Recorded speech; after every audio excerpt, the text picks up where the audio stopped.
Have you ever stood in front of your closet, staring at it thinking, I have so many clothes, but nothing to wear? Yeah, me too. The truth is, we all accumulate pieces we don't wear, don't like, or that simply no longer make sense in our lives. And yet they're still there, taking up space, weighing us down both visually and mentally. I'm the facilitator, and today I want to help you change that. Let's talk about 9 types of clothes you can and should get rid of right now to make your wardrobe lighter, more practical, and full of things that truly make you feel good. Before we start, tell me in the comments, when was the last time you cleaned out your closet? Has it been a while? Then, maybe this video came at just the right time. The first category is a classic: clothes you constantly have to adjust. You know that dress that rides up when you walk, the shirt that keeps slipping off your shoulder, or the pants that insist on sliding down?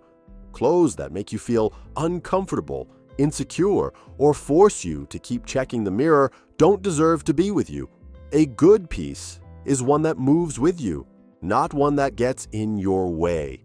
If you have to tug, fix, or worry about it all the time, one thing's for sure: it doesn't truly fit you, not your body nor your life. And here's something to think about. Why do we insist on keeping things that bother us? The answer is often emotional, and that's why letting go can be so liberating. The second type of clothing that should leave your closet are the pieces that no longer fit your body or your life. How many clothes do you keep hoping you'll fit into them again? Or those that matched a lifestyle you've already left behind? There's a phrase I love: if you're depressed, you're living in the past. If you're anxious, you're living in the future.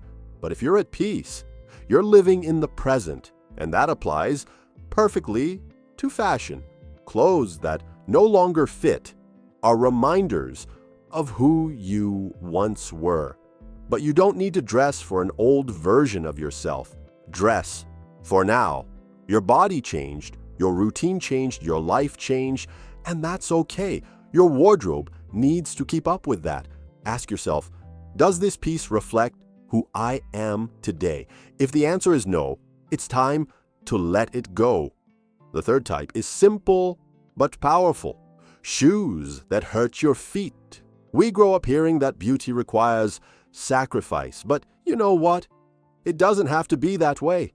Beautiful shoes are the ones that make you feel comfortable and confident, not the ones that give you blisters and make you limp. How many times have you left the house in tight heels or stiff shoes just to count the minutes until you could take them off? Life's too short to wear something that causes you pain. Get rid of those pairs and keep only the ones that truly make you feel good. After all, comfort is also elegance. The fourth type of clothing you can eliminate today are unfinished repairs and projects.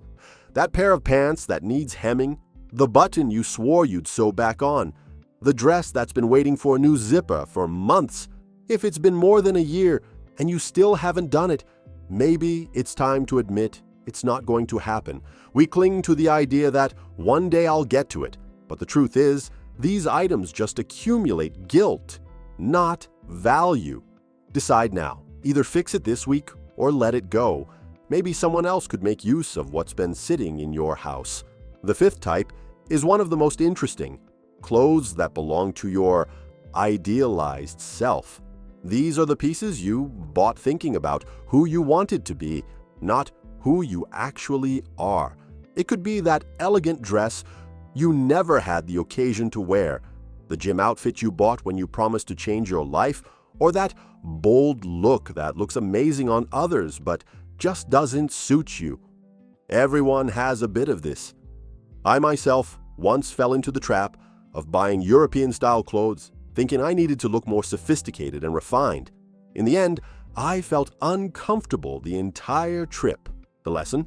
Dress for yourself, not for a character. When we dress to please an idea instead of our true essence, the mirror stops reflecting who We are.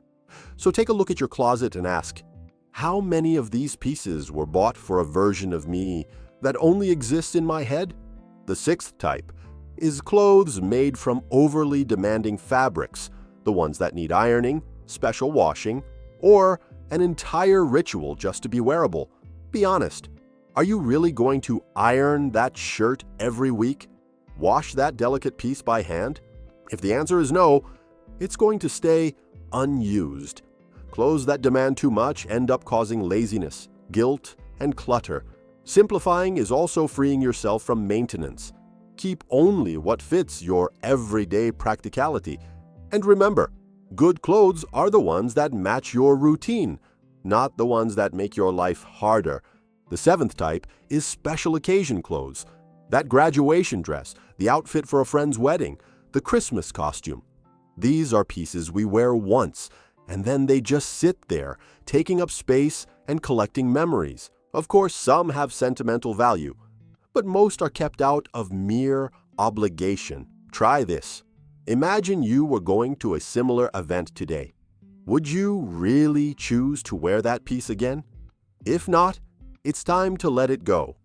The memories stay, even without the fabric.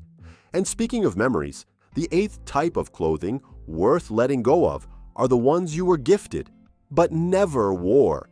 This is one of the hardest types of detachment because it involves emotion and guilt.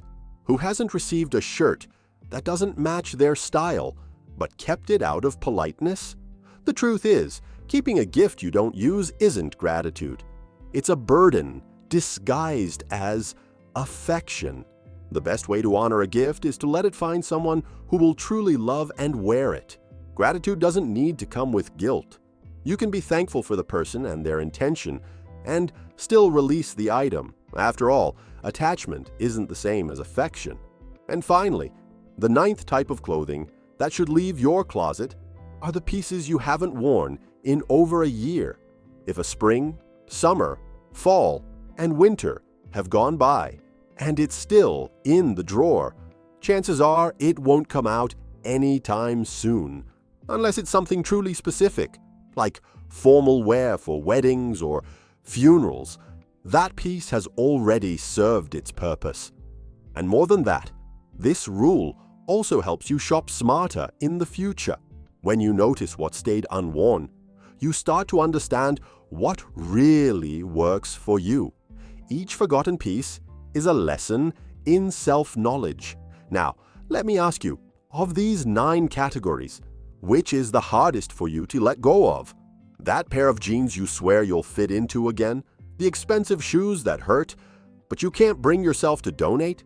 Or that family gift that keeps staring at you from the shelf? Share it in the comments. Sometimes talking about it is the first step to release, and I'll be reading all of them. Decluttering goes far beyond taking things out of your closet. It's an emotional exercise. It's about leaving behind what no longer represents you, what ties you to the past, or what no longer fits your life. It's about creating space, physical and mental, for who you are now and for everything still to come. It's not about throwing things away, but giving them a new purpose. What no longer serves you might be exactly what someone else needs. Donate, swap, sell, but don't cling. And here's an important reminder. Simplifying isn't about living with less out of obligation. It's about living with what's essential, and the essential is different for everyone. If you love fashion and enjoy variety, that's okay. The problem isn't having a lot of clothes, it's having clothes that don't make sense. The ideal wardrobe isn't the emptiest one, it's the most functional, the most authentic, the one that truly expresses who you are. So when this video ends, I challenge you to open your closet and pick at least 5 pieces that fit into one of these categories. Stack them up, look at them with gratitude, thank them for the time they spent with you, and then say goodbye. It might seem symbolic, but you'll immediately feel the lightness of seeing space open up and energy flowing again. Letting go is also a form of self-care. Make it a habit. Finally, remember, clothes are just objects, but the way we relate to them says a lot about us. A big hug, and I'll see you in the next video, which comes out tomorrow.